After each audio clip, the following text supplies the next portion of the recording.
Ésaïe, chapitre 9. Le peuple qui marchait dans les ténèbres voit une grande lumière. Sur ceux qui habitaient le pays de l'ombre et de la mort, une lumière resplendit. Tu rends le peuple heureux, tu lui accordes de grandes joies. Il se réjouit devant toi comme on se réjouit à la moisson, comme on pousse des cris d'allégresse au partage du butin. Car le joug qui pesait sur lui, le bâton qui frappait son dos, la verge de celui qui l'opprimait, tu les brises comme à la journée de Madian. Car toute chaussure qu'on porte dans la mêlée et tout vêtement guerrier roulé dans le sang seront livrés aux flammes pour être dévorés par le feu. Car un enfant nous est né, un fils nous est donné, et la domination reposera sur son épaule. On l'appellera admirable, conseiller, Dieu puissant, Père éternel, prince de la paix. Donner à l'empire de l'accroissement et une paix sans fin au trône de David et à son royaume, l'affermir et le soutenir par le droit et par la justice, dès maintenant et à toujours. Voilà ce que fera le zèle de l'Éternel des armées. Le Seigneur envoie une parole à Jacob, elle tombe sur Israël, tout le peuple en aura connaissance. Éphraïm et les habitants de Samarie qui disent avec orgueil et fierté, des briques sont tombées, nous bâtirons en pierre de taille. Des sycomores ont été coupés, nous les remplacerons par des cèdres. L'Éternel élèvera contre eux les ennemis de Rétzin, et il armera leurs ennemis, les Syriens à l'Orient, les Philistins à l'Occident. Et ils dévoreront Israël à pleine bouche. Malgré tout cela, sa colère ne s'apaise point, et sa main est encore étendue. Le peuple ne revient pas à celui qui le frappe, et il ne cherche pas l'Éternel des armées. Aussi l'Éternel arrachera d'Israël la tête et la queue, la branche de palmier et le roseau en un seul jour. L'ancien et le magistrat, c'est la tête, et le prophète qui enseigne le mensonge, c'est la queue. Ceux qui conduisent ce peuple l'égarent, et ceux qui se laissent conduire se perdent. C'est pourquoi le Seigneur ne saurait se réjouir de leurs jeunes hommes, ni avoir pitié de leurs orphelins et de leurs veuves. Car tous sont des impies et des méchants, et toutes les bouches profèrent des infamies. Malgré tout cela, sa colère ne s'apaise point, et sa main est encore étendue. Car la méchanceté consume comme un feu, qui dévore ronces et épines. Il embrase l'épaisseur de la forêt, d'où s'élèvent des colonnes de fumée. Par la colère de l'Éternel des armées, le pays est embrasé, et le peuple est comme la proie du feu. Nul n'épargne son frère. On pille à droite et l'on a faim, on dévore à gauche et l'on n'est pas rassasié. Chacun dévore la chair de son bras. Manassé dévore Éphraïm, Éphraïm Manassé, et ensemble ils fondent sur Juda. Malgré tout cela, sa colère ne s'apaise point, et sa main est encore étendue. Ésaïe, chapitre 10. Malheur à ceux qui prononcent des ordonnances iniques et à ceux qui transcrivent des arrêts injustes pour refuser justice aux pauvres et ravir leurs droits aux malheureux de mon peuple, pour faire des veuves leur proie et des orphelins leur butin.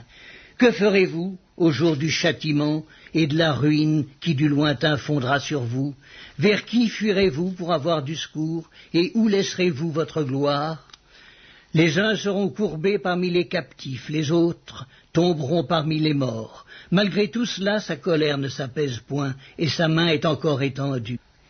Malheur à l'Assyrien, verge de ma colère. La verge dans sa main, c'est l'instrument de ma fureur.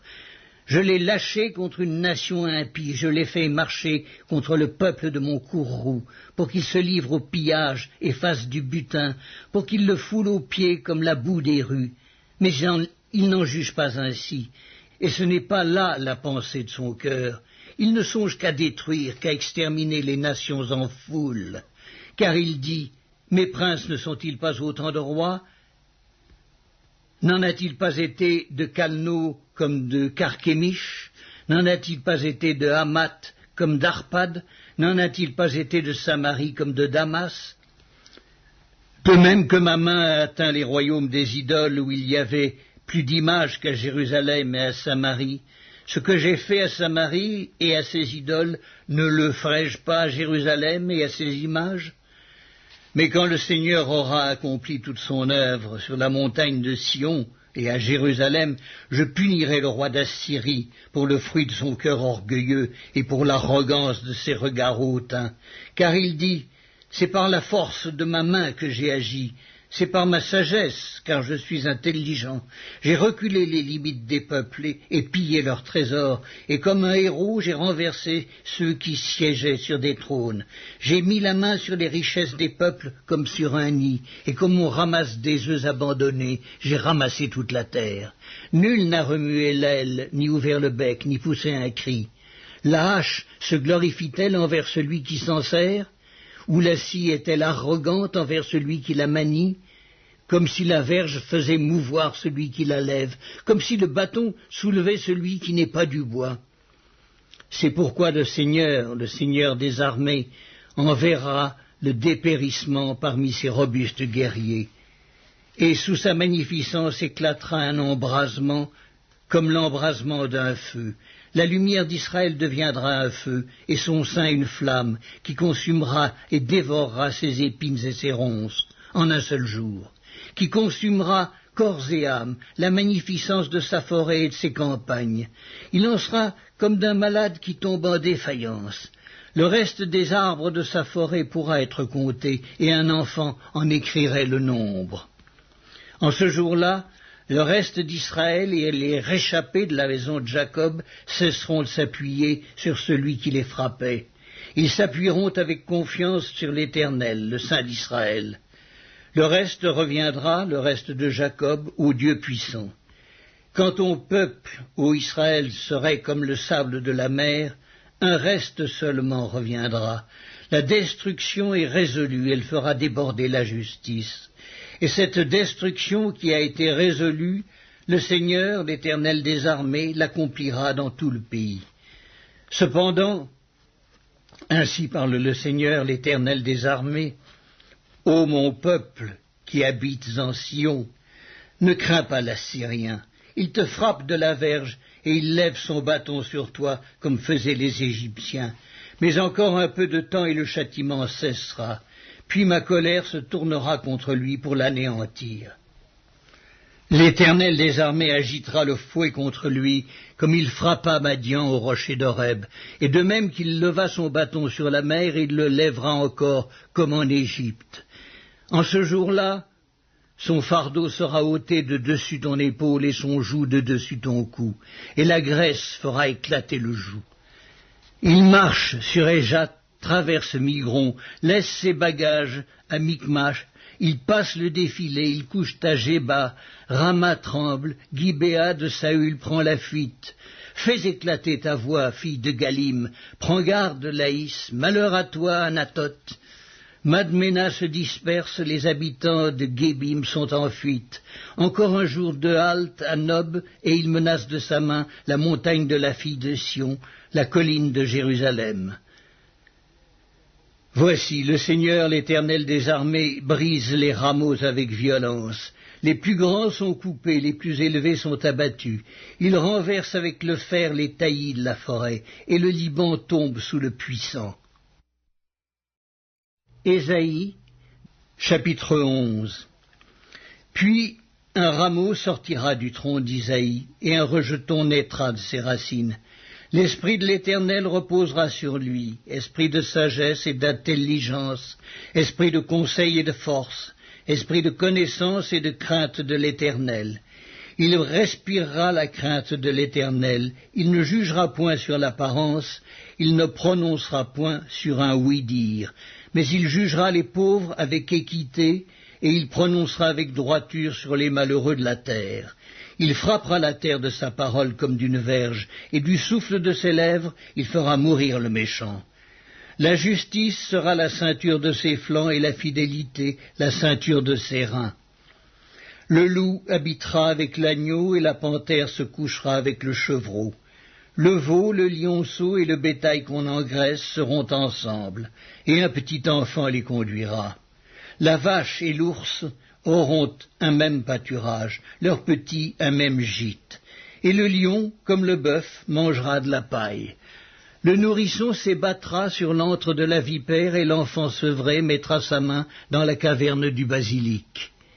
Il ne se fera ni tort ni dommage sur toute ma montagne sainte, car la terre sera remplie de la connaissance de l'Éternel, comme le fond de la mer par les eaux qui le couvrent. En ce jour, le rejeton d'Isaïe sera là comme une bannière pour les peuples. Les nations se tourneront vers lui et la gloire sera sa demeure. Dans ce même temps, le Seigneur étendra une seconde fois sa main pour racheter le reste de son peuple, dispersé en Assyrie et en Égypte, à Patros et en Éthiopie, à Élam, à Shinéar et à Hamath, et dans les îles de la mer. Il élèvera une bannière pour les nations, il rassemblera les exilés d'Israël, et il recueillera les dispersés de Juda des 4 extrémités de la terre.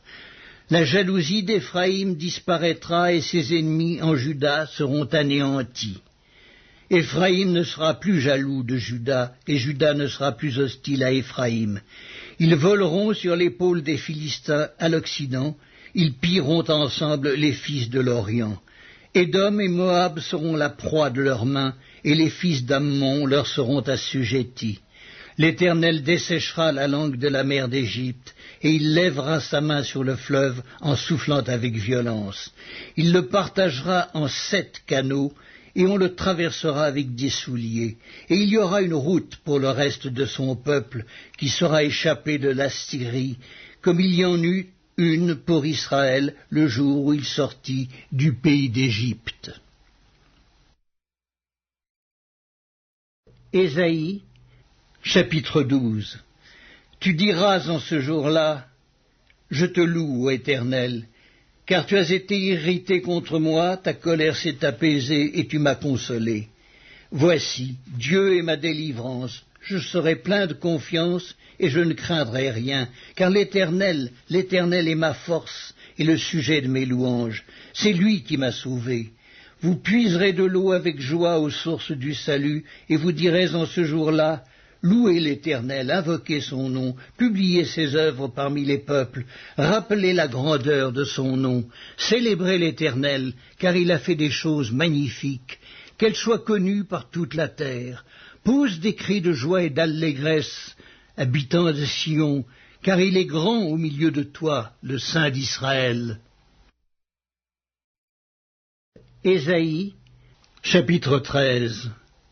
Oracle sur Babylone révélé à Ésaïe, fils d'Amoz. Sur une montagne nue, dressez une bannière, élevez la voix vers eux, faites des signes avec la main, et qu'ils franchissent les portes des tyrans. J'ai donné des ordres à ma sainte milice, j'ai appelé les héros de ma colère, ceux qui se réjouissent de ma grandeur. On entend une rumeur sur les montagnes comme celle d'un peuple nombreux, on entend un tumulte de royaumes, de nations rassemblées. L'Éternel des armées passe en revue l'armée qui va combattre. Ils viennent d'un pays lointain, de l'extrémité des cieux. L'Éternel et les instruments de sa colère vont détruire toute la contrée. Gémissez, car le jour de l'Éternel est proche. Il vient comme un ravage du Tout-Puissant. C'est pourquoi toutes les mains s'affaiblissent et tout cœur d'homme est abattu. Ils sont frappés d'épouvante, les spasmes et les douleurs les saisissent. Ils se tordent comme une femme en travail. Ils se regardent les uns les autres avec stupeur. Leurs visages sont enflammés. Voici, le jour de l'Éternel arrive, jour cruel, jour de colère et d'ardente fureur, qui réduira la terre en solitude et en exterminera les pécheurs. Car les étoiles des cieux et leurs astres ne feront plus briller leur lumière. Le soleil s'obscurcira dès son lever, et la lune ne fera plus luire sa clarté. Je punirai le monde pour sa malice et les méchants pour leurs iniquités. Je ferai cesser l'orgueil des hautains et j'abattrai l'arrogance des tyrans. Je rendrai les hommes plus rares que l'or fin, je les rendrai plus rares que l'or d'Ophir. C'est pourquoi j'ébranlerai les cieux et la terre sera secouée sur sa base par la colère de l'Éternel des armées au jour de son ardente fureur. Alors comme une gazelle effarouchée, comme un troupeau sans berger, chacun se tournera vers son peuple, chacun fuira vers son pays. Tous ceux qu'on trouvera seront percés, tous ceux qu'on saisira tomberont par l'épée. Leurs enfants seront écrasés sous leurs yeux, leurs maisons seront pillées et leurs femmes violées. Voici, J'excite contre eux les Mèdes, qui ne font point cas de l'argent et qui ne convoitent point l'or. De leurs arcs, ils abattront les jeunes gens et ils seront sans pitié pour le fruit des entrailles. Leur œil n'épargnera point les enfants. Et Babylone, l'ornement des royaumes, la fière parure des Chaldéens, sera comme Sodome et Gomorrhe que Dieu détruisit.